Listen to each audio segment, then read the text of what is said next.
ब्रह्मा कुमारी की यौगिक खेती एक अद्वितीय प्रक्रिया है जिसमें खेत और मन दोनों का संतुलन साधा जाता है।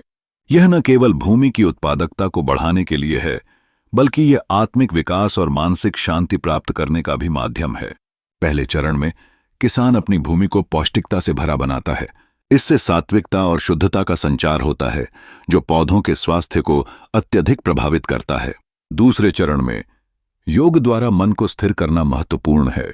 जब किसान अपने मन को नियंत्रित करता है तो वह केवल भौतिक उत्पादन पर नहीं, बल्कि आध्यात्मिक वृद्धि पर भी ध्यान देता है। ध्यान, प्रार्थना और सकारात्मक सोच से वह अपने कार्य में गहराई और प्रेम का संचार करता है। यह प्रक्रिया किसानों को विचारों में शुद्धता और कर्मों में संतुलन सिखाती है।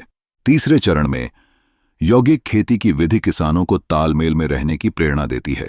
वे अपने कार्य को सहजता और सौहार्द से करते हैं, जो न केवल जैविक उत्पादों की गुणवत्ता में सुधार लाता है, बल्कि समाज में शांति और संतुलन को भी बढ़ावा देता है। जब किसान इस प्रक्रिया में अपने मन से जुड़ते हैं तो उनका काम सिर्फ एक शारीरिक कर्तव्य नहीं रहता, बल्कि आत्मा की एक साधना बन जाता है। इस संपूर्ण प्रक्रिया का अंत प्राकृतिक खेती और समर्पण के एक गहरे समझौते में होता है। किसान अपने उत्पादों को न केवल बेचते हैं, बल्कि उन्हें समाज में एक सकारात्मक संदेश फैलाने का माध्यम मानते हैं। इससे यौगिक खेती के प्रति लोगों की रुचि बढ़ती है और उन्हें खेती के इर्द गिर्द एक नई सोच विकसित करने में मदद मिलती है। ब्रह्मा कुमारी की यौगिक खेती से न केवल फसल की गुणवत्ता में सुधार होता है, बल्कि यह कृषि जीवन में एक नई ऊर्जा का संचार करता है।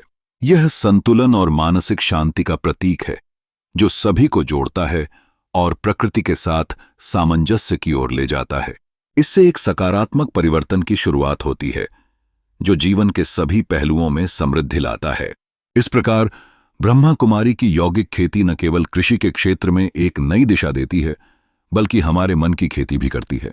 यह हमें सिखाती है कि यदि हम अपने मन का सही उपयोग करें तो हम न केवल अपने कार्य में बेहतर परिणाम प्राप्त कर सकते हैं, बल्कि अपने जीवन में भी साथ साथ खुशी और संतोष पा सकते हैं।